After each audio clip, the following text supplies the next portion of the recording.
Hey everyone, welcome to our monthly One Thing webinar series. Once a month, we have a free webinar where we feature a best-selling author, somebody whose book we think is aligned with the principles of the One Thing as a way just to expand your mind and to continue going down that path of mastery together. And I'm excited about this one. It's a topic that's near and dear to my heart, the topic of relationships. Many of you know I heard that Jim Rohn quote, "You're the average of the 5 people you spend the most time with," which, man, if you sit back and ask yourself, who are the 5 people that I'm really spending the most time with right now? And are they living the kind of life I want to be living? I think most of us can agree that we have an opportunity to improve some of our 5. Not to say that the other people don't stay in our world, but it's just a matter of intentionally surrounding ourselves with people who are where we want to be. And that then raises the challenge, well, how do you upgrade your 5? How do you go about getting into relationship with the people who can open the doors and be the people that you need to be around? And that's going to be the topic of today's conversation. So I'm excited to talk about what does it look like to be more productive and purposeful in forming relationships with the right people? What do those habits look like? And we're sitting down with someone who is an expert in this. The man that you're going to meet today is a best-selling author. He's an associate professor of leadership and innovation at the Oral Roberts University. He has a new book out called Friend of a Friend, which offers a new perspective on how to grow networks, not based on just a bunch of stuff that you see all over the internet, but based on real science of human behavior. He's got a TED Talk that's been viewed over 1.9 million times, and he's a regular contributor for the Harvard Business Review. And I'm excited to kick things off today with the November guest for the One Thing webinar series, David Burkus. So David, I'm going to flip on over to you and unmute you. And so I unmuted you, and now let's put your camera on. So I just sent you the webcam request. Let's see if he shows up, his face shows up. I'll be here eventually. There we go. There you go. Are you done with all the Starburst that you were eating earlier? I am. David's One Thing I'm on is fire now. Starburst. Okay, there we go. This is going to be a fun one today, folks. So, David, give us the Reader's Digest version of yourself and how you ended up writing a book around forming powerful relationships. Yeah. So the sort of elevator pitchy way to say it is I write books that help people do some of their best work ever. I was trained as an organizational psychologist. I learned pretty quickly that I'm a absolute junk researcher. I don't enjoy doing the original research all that well. But I was an undergrad English major, and I'm a pretty decent storyteller. And so I realized there's an opportunity to sort of connect these two communities, get good ideas about how we work and how we interact with people, get them out of the ivory tower, get them into the office to the people that actually need them. And so that's what I've been doing for the better part of the last 10 years. The newest effort in that is the book Friend of a Friend, which is all about relationships, connections, networks from the standpoint of network science, not just from, hey, this is my advice, I did this and it worked well for me, you should try it too type of a thing. Very nice. Well, I waited to pause till right when you drank the iced coffee, by the way, to get you back. I appreciate your strategic timing. On point. This is going to be a good one. So let's networking. I'll open this up for the people who are here live.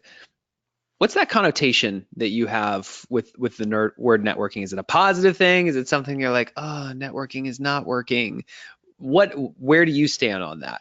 I'd love to get a quick poll here. Just put your answers in the questions box. Put positive, neutral, negative. What's your thought on it? David, how about you coming in? Yeah, so I'm looking to the questions box because I know exactly what I think is going to come up. There was a really interesting. Debbie says neutral. Neutral. Tasha says that's good. Neutral's good. A sales event where everyone is selling and no one is buying. I like it. Positive and awkward. That's probably my new favorite one. Don't love it, but understand it's important. There you go. Terrible at it. Lynn, you have my heart. Neutral to negative. So the really fascinating study that we actually talk about in the introduction to the book, when these researchers took groups of people and they asked some of them to think about a time where they had to make a new professional connection to network, and others to just think about when did you meet a new friend. Then they gave them a series of tests designed to get to their subconscious. I'll simplify.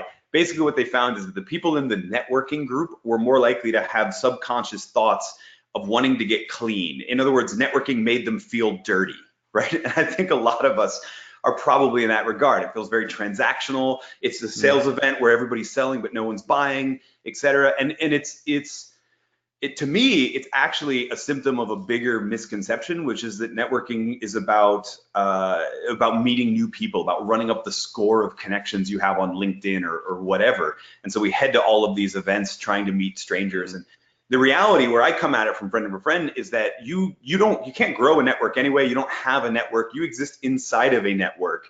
And your job is to figure out where you are in that network, who is connected to whom, and how you can provide value for the relationships that you already have, and then grow and go from there.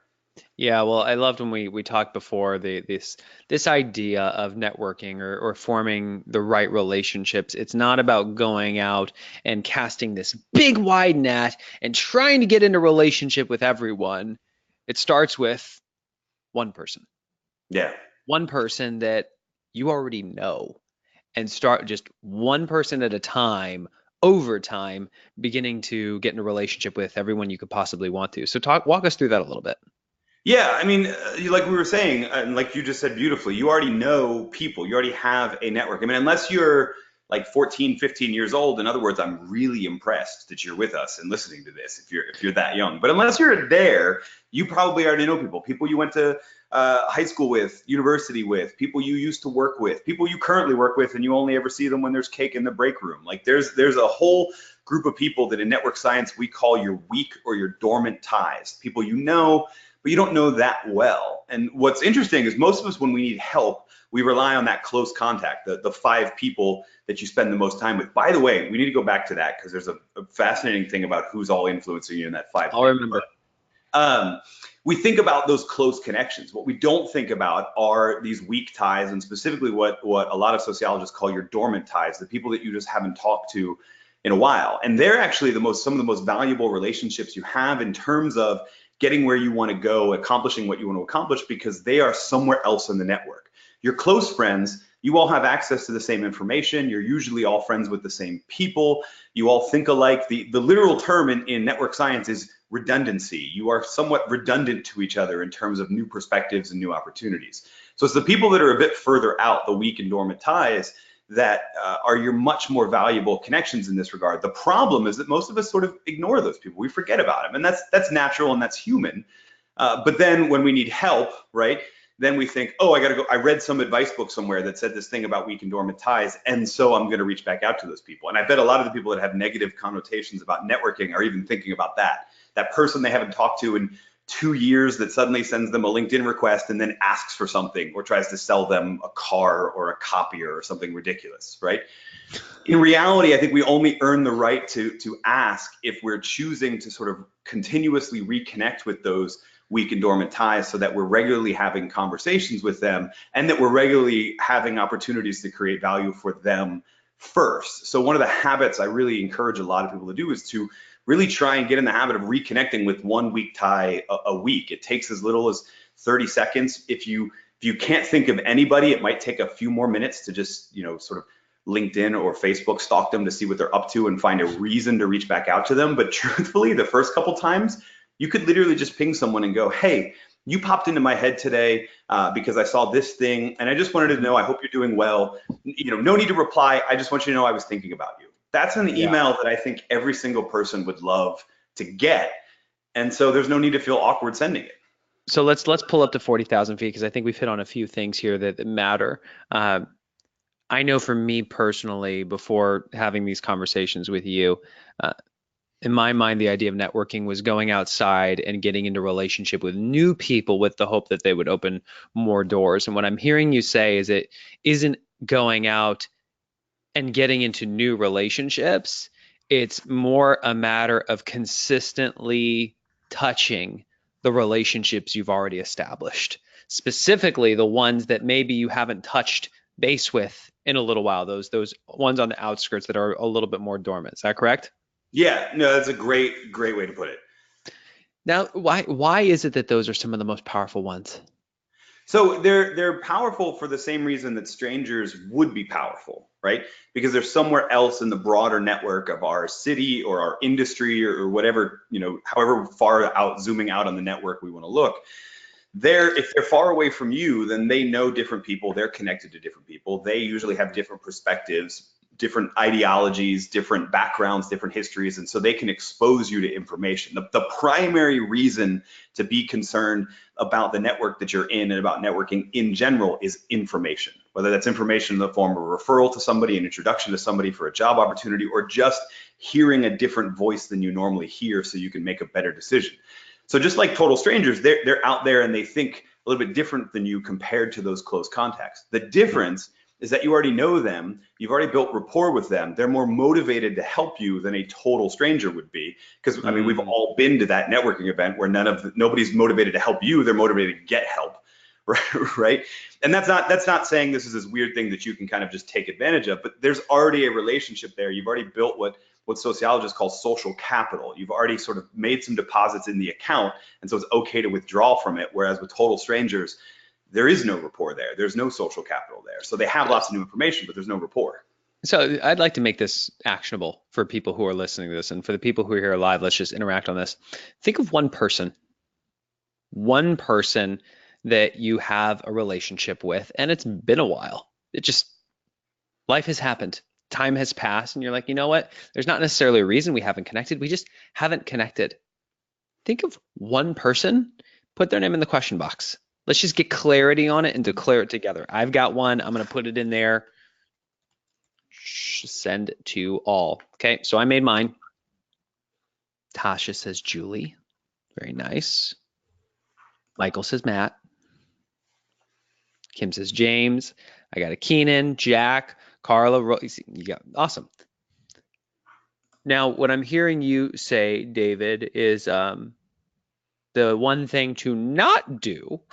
That's a good way to put it. Is to pick up the phone and start calling in favors when you haven't put any deposits in that relationship bank account. Correct. So what is this? I'm asking the question. There's the entrepreneurial way to approach this of just picking up, winging it, and having the conversation. And then I'm asking, if we want to play this at the highest level, what's that model that somebody would follow so that when they're reaching out, they're the type of person that's coming from value? Yeah. So I'll give you what I actually like to do the most, which is it involves a little bit of internet stalking. I know that feels weird, but what you actually did a great job saying, hey, pick a name. I a lot of times start with the assumption that you don't have the name. And so what I tell people is to play social media roulette. Go to your Facebook or your LinkedIn or your Twitter, whatever you use most often, go to the list of connections, scroll all the way down to the bottom because they're organized by who you interacted with most frequently. So the people at the bottom are people you haven't talked to in a very long time. Click on their name and see what they're up to.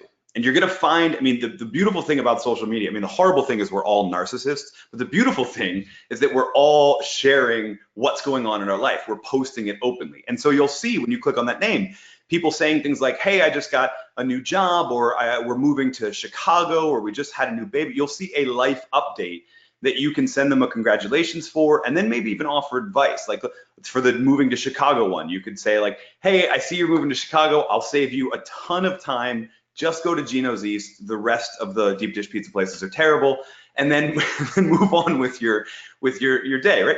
So the idea is that you're going waiting for the contingency from Chicago that starts to chime in like, no. I know, right? I mean, Giordano's is a close second, but there's the ambiance. Anyway, we don't have to get into why. Distraction, focus. There you go. So you look for something that's going on in their life, and at the very least, you offer congratulations. At the best, you offer congratulations and some other tip, some other piece of value. Here's the key, though: you don't do it in that social network, right? Because everybody's clicking like and comment, and it's just this deluge, and you can't tell what's going on. You go to a more intimate medium. If you have their number to send a text or give a phone call to, great. If you don't, you can get their email pretty quickly because you're connected to them. Send them something that's a bit more private, a bit more meaningful. And then I actually like to end that email with no reply needed, which is a big signal that says, I'm not looking for anything. I hope you're doing well. I wanted to check in with you. I wanted to offer this thing. And I do that consistently. I try to do 1 to 2 every single week. And then when there is a week tie where I might actually need something from, then I've got some of that rapport to ask the favor. The other thing that happens, the reason I've got that rapport, that social capital, is that usually, even though I wrote no reply needed, they write something else, we get into a conversation, we catch up, I've found a way to unlock even more value for them, and then we go from there. So that when it comes time to actually need to reach back out to weak or dormant ties for help, it's just one more in a series of conversations we have every couple of months. Yeah, and I think that's important because how many of you know what it feels like when um, someone reaches out to you and you feel like you're so busy, like this is just one more email that now I've got to type. Like, what's new in your life? Well, great. How much time you got? Versus being able to reach out to not put that burden on people, to let them know that, hey, I'm just thinking about you. I hope all is well. If you have time to reply, awesome. If you're busy, no response needed. I just want to let you know that I'm thinking about you. I mean, it's quote the thought that counts. I think that's nice. I really do like that. So this idea of 6 degrees of separation, right? The idea that we can be connected to just anybody across the globe through 6 degrees. How does that start to come into play here? Okay, so I'm gonna get really nerdy real fast, but it'll be okay. You just gotta trust me, right? As long as it involves Kevin Bacon, we're good. It will involve Kevin Bacon, but you're gonna be disappointed.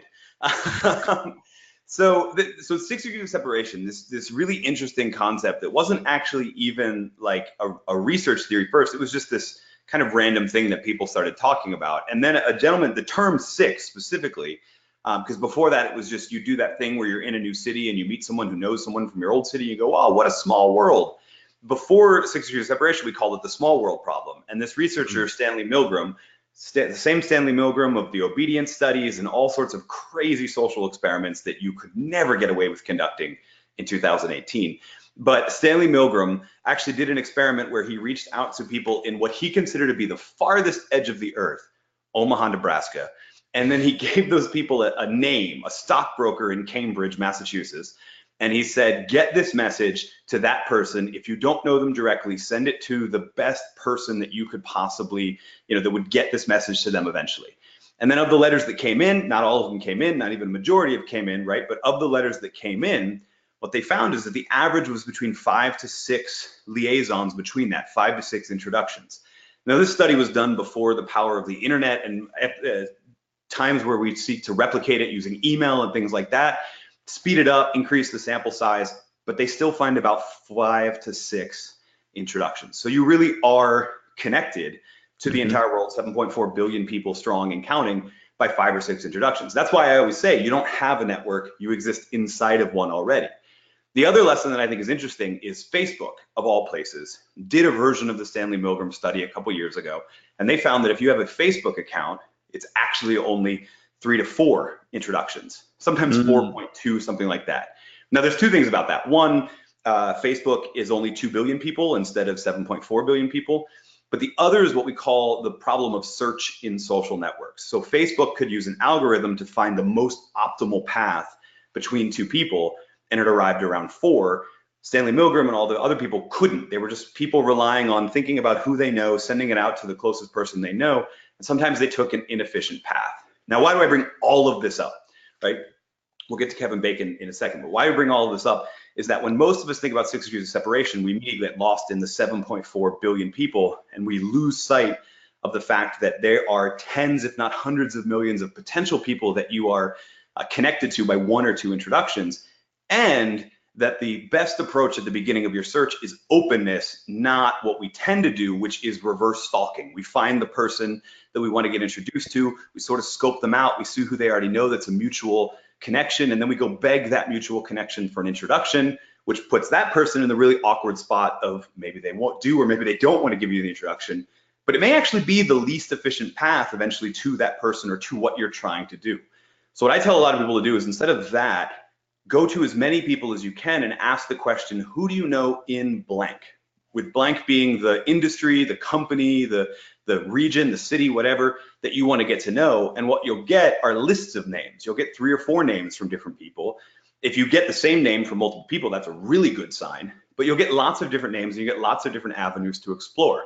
The likelihood that that person that you're working backwards trying to find a path to, the Warren Buffett, right? That's probably not the best person for you, the likelihood you say, who do you know in blank, and you meet someone that has the time for you and can actually like coach you up and develop you, that's a way better option. And you only get it because you took an open search instead of a closed one.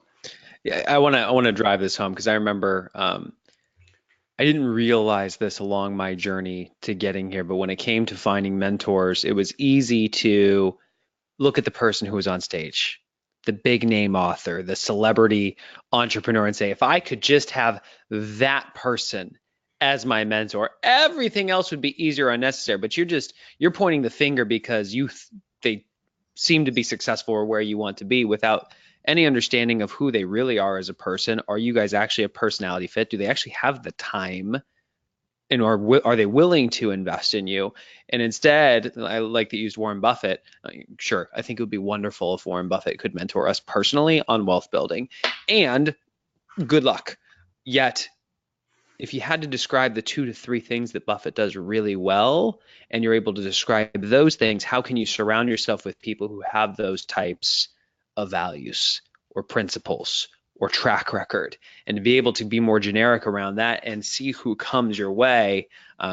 It's a more abundant approach, and you'd be amazed what ends up getting dropped in your lap. Yeah, I mean that's the thing is if you don't have a network, you exist inside of one. You don't know who's at the fringes of that network. You don't know who's one introduction away from you, and you might find a much more valuable person is hidden around the corner from someone that you got to that name from who do you know in blank that is far more valuable than the person you're trying to sort of snake your way to. I mean, the other thing that happens sometimes is you find a better path to that person you were trying to meet anyway, Yeah. because you end up finding it's the craziest thing, but you end up like I'll give you a great example of this. So I write books, I have a publisher, I have an editor in that publisher, and that editor has a boss and a boss's boss and a boss, blah blah blah blah blah. As I'm trying to get networked in while I'm wanting to close the deal on the first book with that publishing house, I'm asking a lot of people, hey, who do you know that works in this particular company or in publishing in New York City? And I find out that like a friend of mine that I met a couple years ago does bar with one of basically who is my editor's boss's boss, right? And so now there's this introduction, there's this person saying nice things about me to the person in charge of the guy who I want to bid on the book, right? But like bar class, who would have thought to do that? We normally You don't look if like a we're trying bar to think kind about of it. guy. Do I look like a bar kind of guy? Yeah. Definitely. Hats. Look Those are toned these are from Brazilian Jiu-Jitsu. It's a very different sport from boxing. So, Salima has asked a lot of great questions, and one that I really liked is, are there places where it's not good to make new contacts when it comes to business? Places where it's not good to make new cuts. So um, I don't Places know. that maybe people tend to go that we actually should be avoiding. Well, I mean, there's certain like there's certain norms inside of certain places. Like the restroom is a great example of like where you're not supposed to be networking. I think if I can spin the question a bit, because where I think it's headed is just what industries, what sectors, and what have you.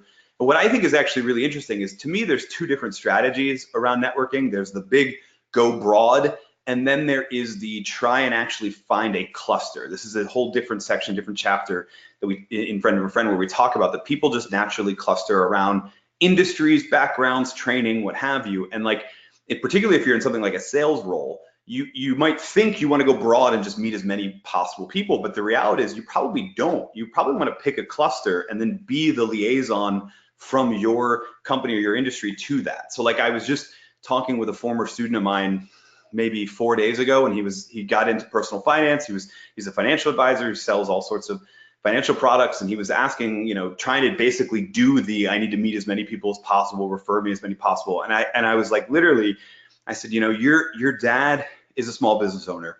Your uncle is a small business owner. You know several people from being in the entrepreneurship club when you were here.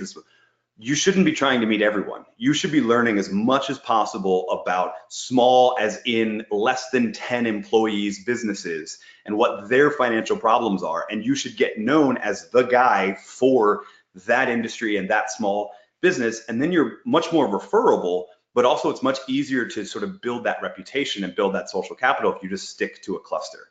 So I'm not 100% sure if it answers the question, but I think it's a good thing to remember that bigger is not better, right? More social capital in Right. a given cluster is better. I think, Salima, that my take on your question is, I don't think we need to overcomplicate it. Start by tapping into the network that you already have.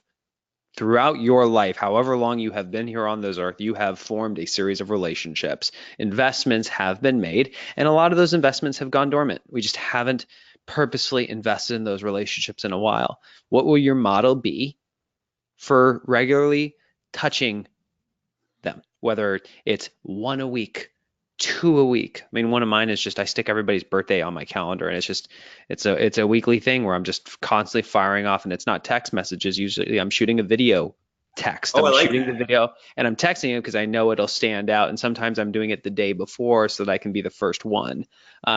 Just little things like that. David, I think what's interesting is when you start to get in front of somebody who's new, it always seems like within the first one, two, three max questions. So, what do you do?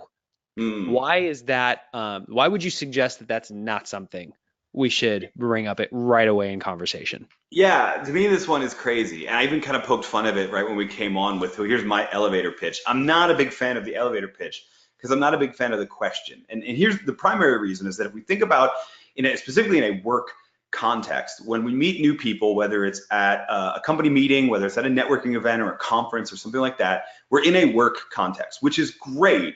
But in network science, there's this phenomenon called multiplexity. It's a really fancy word. It's an SAT word. So, if you ever are taking a standardized test, you'll probably see it.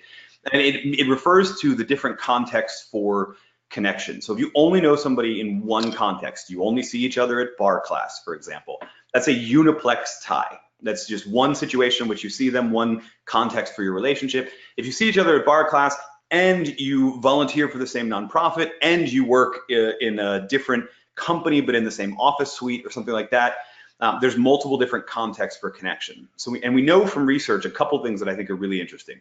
One is that you never actually know where these multiple different contexts go. So business history is full of partnerships that came from really unlikely sources. But the second, and I think the more important, is that we know you build a deeper relationship faster with someone when you build a multiplex tie, when you find what some people will call the uncommon commonalities in the room. If you're at a tech conference, everyone's there for tech, everyone has that in common. If you're also like one of only three people that also really like running triathlons, I'm trying to think of something that's not necessarily tech related. Coding and triathlons don't seem to be related, but that's a total guess. I'm sure I'm going to get hate mail for later. If you find that thing with them, now you have two contexts for connection, two different things that you can talk about. You build a deeper relationship faster with someone. Now the problem, take that all back to the problem of, so what do you do? So what do you do is a giant signal that I want to have a work only conversation, that I want to keep the conversation in work. You're already in a work context, so wherever the conversation goes, it's probably going to come back to the reason you're in that room. So why not open the conversation with something that's a bit more exploratory, right? So I'll encourage people to ask about habits or hobbies or past history, like where did you grow up and what have you. The key way to remember it to me is that humans are multifaceted, and so we should be multi-fascinated with them if we're trying to build a deeper relationship. Say that again. That was good. Humans are multifaceted, and so we should be multi-fascinated with them if we're trying to build a better relationship. For my editing team that will be listening to this for the podcast later, there's your quote for the social media posts. Uh, what are some of your go-to favorite questions when you are talking to somebody for the first time? Yeah, so I really like where did you grow up because it's an opportunity to tell a story. I like what are your favorite habits. I actually a lot of times default to what are you most excited about right now, because you could answer something at work, but you could tell me that your 18-month-old just learned how to walk, right? And now we explore that. Oh, Mm. we both have toddlers, right? You basically give power to the other person to answer in whatever domain that they want.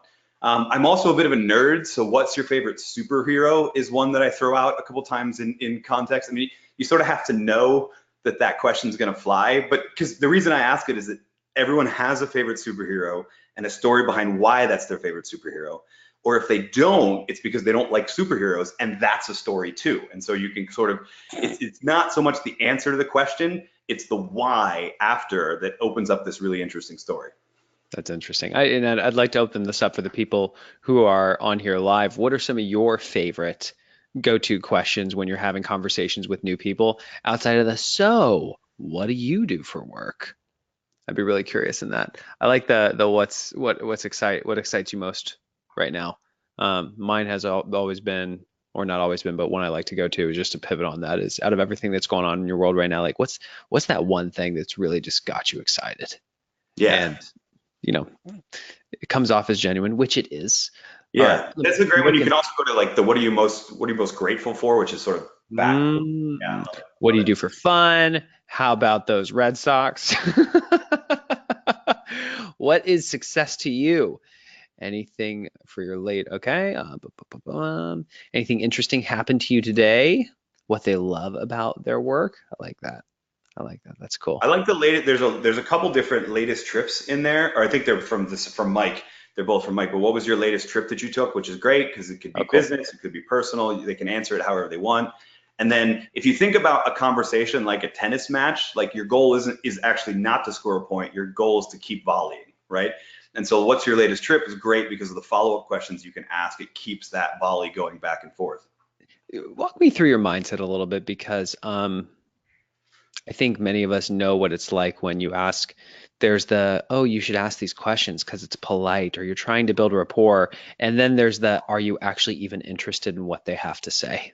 Oh yeah, I mean, my God, if you're not interested in their answers to the question, please don't ask these, right? It's not going to go over well. And in fact, if you're not interested, why are you there, right? So I'm starting from the place that you're genuinely interested in learning about the person. And so whatever question, I don't like to say don't ask this question, ask this one instead. I like to give that list, that range of different options because you've Mm, got to craft something that's authentic to you that you're actually interested in, right? If mm, work is not your jive, then a hobbyist question is probably going to be something you're more interested in than what the most exciting project they're working on now is, or yeah. what have you. So the other thing, I mean, I think it pays to be interested in people, if for no other reason that when you're genuinely interested in people, you come off as more interesting. So you could craft whatever fascinating elevator pitch you want, then have it down to the perfect number of words and whatever. People won't Yeah. remember that. People will remember that you were genuinely interested in them. Well, it's fascinating, and I think all of us have had that experience where um, you were talking to somebody and they just could not stop talking about themselves, and it's like nails on a chalkboard. You just want to run away. Versus the person that sits there with just great eye contact and genuinely just cannot stop asking enough questions about you. And always seems to be the best conversations because it feels good when people take an interest in you. And even if they don't talk about themselves, you walk away feeling like, wow, that person was awesome. It's pretty. Yeah, again, I mean, I'm weird.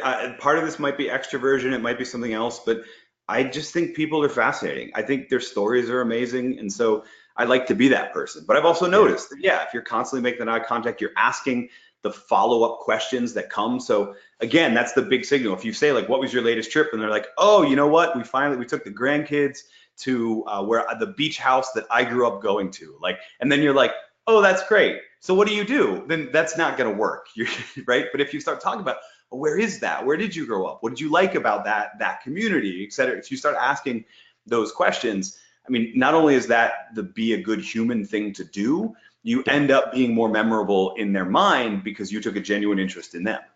I remember this was when I was still in Southern California. I was still in medical sales, and I had started to get in a relationship with some pretty interesting mentors, and one of them invited me to his company's holiday party, and my wife was with me. And I walked into the room, and there were some very heavy hitters in there that I was super excited. And my wife described it as though I was a shark swimming through water, just like smelling blood. Like even when I was talking to somebody, my head was swiveling. I'm looking over everyone's shoulder to like see who's that next person that I could be talking to. And she pulled me outside and she said, "What is wrong with you?" And I'm like, "What are you talking about?" She's like, "What was that thing that you told me? Be more interested than interesting." She's like, you could not be less interested in the people you're actually talking to. How do you actually start showing some interest in the people you're having conversations with? And I was like, oh, thank you. And when I walked back in, I remember just asking myself, how can I just find one thing about this person where they need help? And how can I find one way to bring value to this person? I was going to silence the rest of the room. And it ended up being such an incredible conversation. And I had no clue who this person was, but it opened some pretty interesting opportunities that I would not have perceived to have been possible, especially just by looking at them and trying to size them up. And I think it's really interesting how sometimes we show up in the room looking to get when oftentimes we just got to show up looking to give. Yeah, yeah, I love it. Your wife is a really good wingman.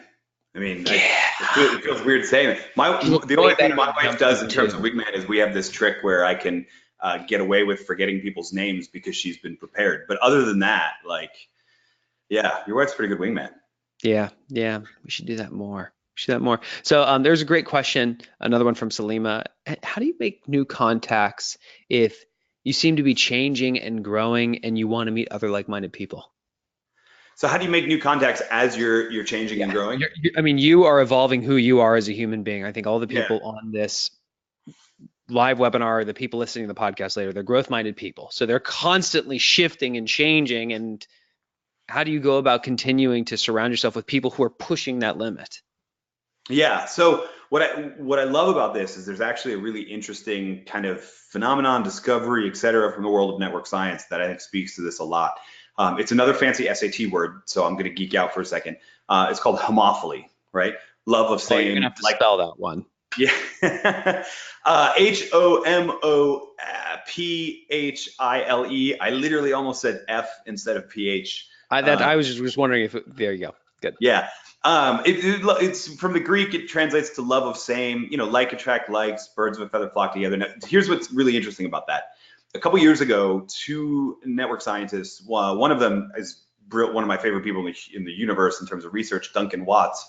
They basically took email data from an entire university, like 40,000 students, faculty, and staff university, and took all of the reply alls out, but then used it to construct an ever-changing network of the university throughout the year to see who was talking to who and how did people meet new connections, who and what have you. And what they found was that just organically, people started to cluster around similar interests, similar backgrounds. They started to get less diverse. They started to get more ideologically sort of the Mm. same. The reason I bring this up is twofold. One, that's the force in the universe that you are fighting against when you're trying to grow.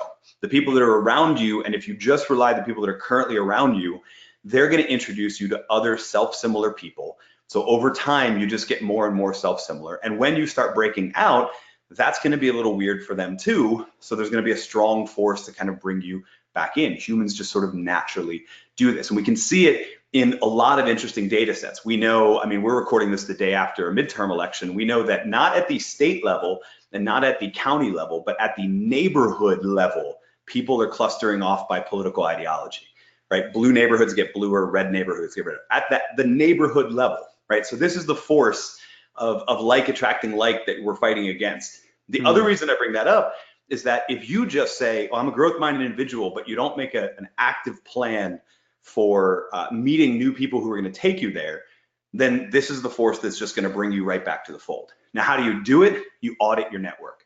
So what I encourage people to do is take like the top 24, 25 people that you interact with the most frequently, put them on a list, then put whatever you want to sort of sort for diversity in. It could be, mindset diversity. It could be what do they do as a job because I'm looking to make a career transition. Could be growth, could be financial, could be, ethnic, could be gender diversity, could be whatever axis you want to sort for.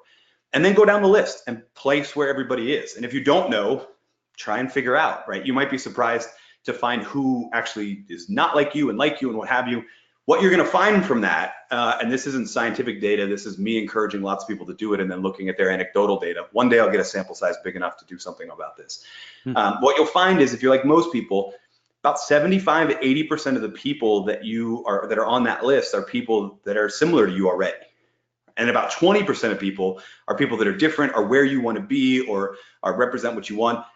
Great. Don't kick yourself that it's 80-20 because it almost always is. What you know now are these are the 20% of people that I need to spend a disproportionate amount of time with. If I look at my calendar moving forward, do I have a disproportionate number of appointments set with them? Am I going to the places where they are?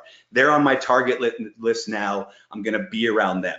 To use what you were talking about earlier with the 5, right? And the average of 5, these are your 5 now, or these are where you're going to get your 5 from because you took the time to figure out who represents what I want. Now I'm around those people. Now they're going to introduce me to people who are like them. Now I'm actually leveraging homophily to get where I want to go instead of where I am. Yeah, that's super interesting. We've got our couples goal setting retreat coming up here, which if there's anybody who's interested, we are officially sold out now, and we'll have the online course available. If you go to the onething.com/training, you'll see that there. But the course or the event is sold out for this year. You can get on the wait list for next year if it's of interest. But there's this idea of wealth determiners and looking at all the people who are you determining wealth for, and how are you managing those relationships, and are you being reciprocated appropriately? Are they investing in you appropriately since you're determining wealth for them? And who wakes up every day and determines wealth for you? What are those Yeah. relationships, whether it actually be in the form of employees or partners versus best customers? Maybe it's your financial advisor, but looking at all the relationships in your world and realizing they actually don't all matter equally.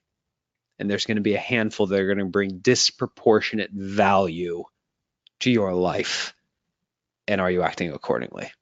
Yeah, no, I totally. So my wife and I actually went through this because you mentioned it as a couples thing. My wife and I went through this and we came up with what we called long list, short list, right? So we took all of the relationships that we have and basically what do we want to go, who do we want to be around, et cetera. And we made two lists. That way no one got cut off of the list, just everybody made the long list. And then there was the short list. The short list are people we go out of our way to interact with. We invite them to our house for dinner. We plan vacations together. If we haven't heard from them in 4 or 5 weeks, something's wrong. Let's go, check back in with them.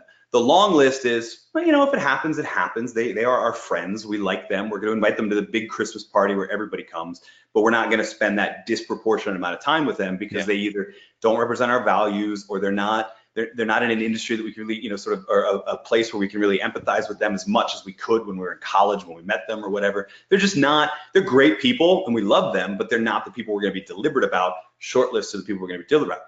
What I love about that is basically it gave us permission to forgive ourselves for dropping the ball on tons of people because these are the people we're focused on. We got to Right. make sure we do that, and everybody else, if it happens, it happens. So I think considering the time of year, that we're looking at our goals for the upcoming year, um, I would challenge you who's watching or listening to this. What goals will you establish for yourself for the upcoming 12 months? David just mentioned a few things right there. One, just the annual party where they're able to bring somebody together, whether you realize it or not. That's a purposeful way to invest in relationships instead of just waking up and going, "Who am I going to connect with today?" Like that's a purposeful way. If it's the annual party where you get to invite everybody, Jay Papasan started a newsletter for himself personally because he realized that just keeping in touch with people was hard and he's introverted, so it actually doesn't fill him up always. It can drain him over time. And so he has a monthly, here's what I'm up to, where he just includes all these things and that's his purposeful way of staying in touch with people. Maybe for you, it's about getting clarity on who your 20% relationships are and scheduling one dinner a month, whatever that might be. Yet here's the call to action. What's the one thing you can do such that by doing it would allow you to invest in the relationships that matter most over the next year? What would that answer be? David, in your position, considering everything we've talked about, everything that's in friend of a friend, what's the one thing someone can do that would make everything else with their relationships easier or unnecessary? Yeah. So, I think the biggest thing would probably be this mindset shift between having a network and being in a network. Because when you make that mindset shift, your one thing then becomes social capital is a thing. I need to build up the social capital of the network of people that are around me. And then the answers to how you do that sort of flow from there, right? Mm, Most of us, when we think about networking, we think about meeting strangers and extracting value from them. And that, just on a straight financial level, that's not how capital works. You'll get into debt really fast. What works is making constant investments into that network. It's about that network, not me. So that would be my one thing, is to be searching for opportunities to create capital for the network around you. can we model something out real quick? Yeah. Because this is something that we see happen a lot when we go in and we do corporate trainings, is when we ask some people the question like, what's the one thing? They'll give something that's technically like an 18th domino. It's too big to knock over. You know, but Yeah. if you look at like the 2-inch domino that knocks over the 3.5 inch, by the 18th domino, it knocks over the Leaning Tower of Pisa. Like even though the tower is already leaning, you can't run and knock it over on your own. It starts by knocking over the 2-inch domino and it scales. So you're talking about the one thing they can do is have a mindset shift from networking to being in a network. Yeah. Let's go smaller. What's the Okay. one thing So they can do that would make realizing that they're a part of a network rather than networking easier or unnecessary? okay. So make introductions the goal in most conversations. In other words, you're talking What to do you mean? somebody, somebody you said earlier, it's always people selling, nobody buying, or even if you're thinking I'm trying to help them, the likelihood that what somebody else needs matches a skill set that you have is very minimal. Whereas the likelihood that they have a need that you know someone in your existing knows you, that you could introduce them to, has the ability to do that. Now that does two things. Number one, it's just a nice thing to do. You're connecting somebody with the help that they need. But the other is we know from network science, from that whole thing I was talking about with social capital, that a network functions best the more nodes are sort of interacted. This is the old fax machine thing, right? One fax machine was useless, two was pretty much useless. Once we got scale, it started to become useful. The network of people around you is the same way. What you want is to almost make yourself redundant. You want to be known as the person that made yourself redundant by being generous with your connections. But make that the habit. Every time you're talking to somebody, you are seeking in your mind, not how can I help them, not what impressive thing can I say next, but just, okay, who do I know that could help this person? Who do I know based on what they're telling me right now that would be beneficial? So what I heard, the one thing they can do that would make everything with their relationships easier or necessary is recognizing that they're a part of a network rather than focusing on networking.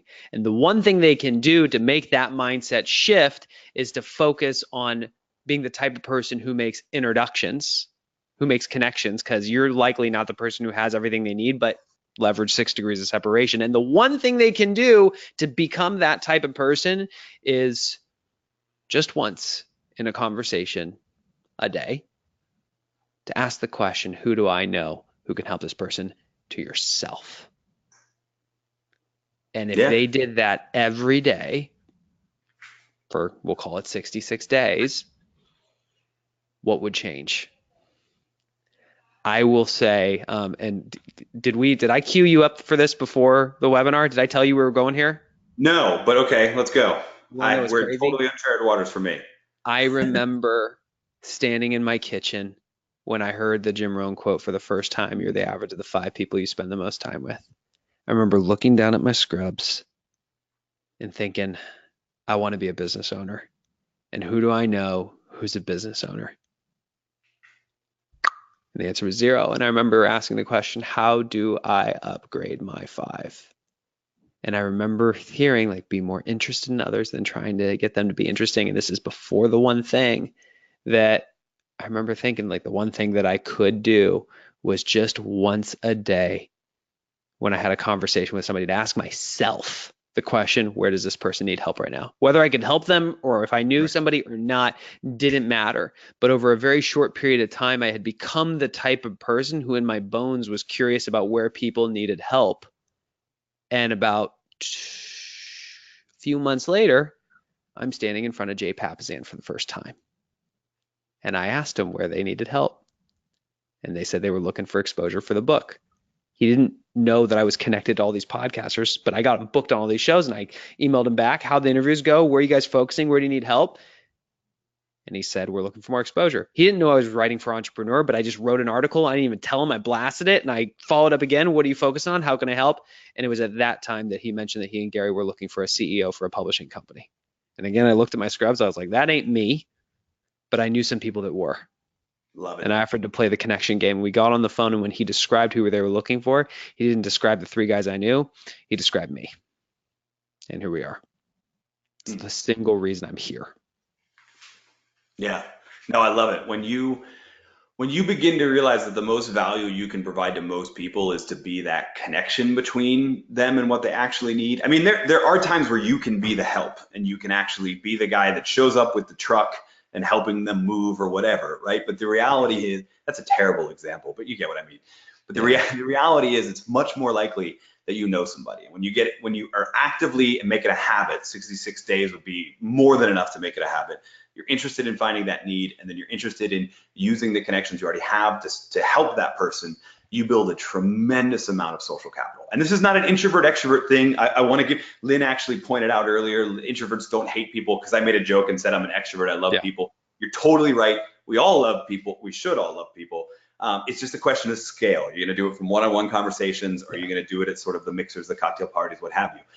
It works the same way either way. Get that genuine interest, find that need, and then who can I connect this person to that would help them? So here's a bigger question to consider. Someone had mentioned they'd never been asked these many bigger questions before, and they're really having to think it through. Which, folks, this is the purpose of this, right? That's how you expand your mind.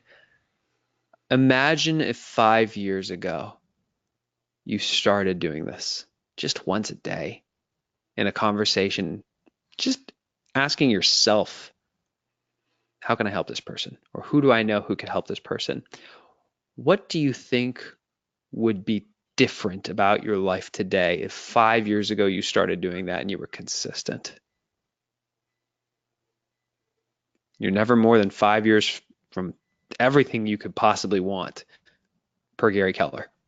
And as Zig Ziglar says, you can have everything you in life you want if you help enough other people get what they want. Yeah. How do you become that type of person? I miss Zig. Sorry, I love that. Well, where can people learn more about Friend of a Friend? So, I mean, probably the best place, I have a really weird last name. So davidburkus.com was available as a URL when I still went out there. burkus.com. From there, we've got, I mean, more important than finding out more about, I mean, I hope you buy it like in triplicate, and give it to your friends of friends. But in reality, we've got a ton of resources on that site just to go deeper with some of these concepts, help tools, like we've got worksheets to help you do that audit network exercise, all of that. It's all at davidburkus.com. Ironically, right when you go to it, you'll get the question, how can I help you? You'll click on the button about networking, and then boom, all of the resources are right there. That's awesome. That's awesome. And I highly suggest people check it out. It's interesting. For the people who get intentional about forming relationships and set goals around it, it's amazing how much your life can change in a very short period of time. And it's also something that's so easy to cast aside. And so I think that's, just considering the time of year, it's a very relevant topic for us to start getting intentional about what that looks like over the next year. And for those of you, if you're looking for support in terms of your goal setting retreat, go to theonething.com/training. Check out the goal setting master course that we just put up there. That's going to be a game changer for people. And we are moments away from launching the One Thing Planner. So I would go to theonething.com/training and check that out, because that thing will sell out, and we're excited to bring it to the market. So David, thank you so much, man, for being here. I really appreciate you, and look forward to keeping in touch. Oh man, thank you so much for having me. We'll talk to you soon.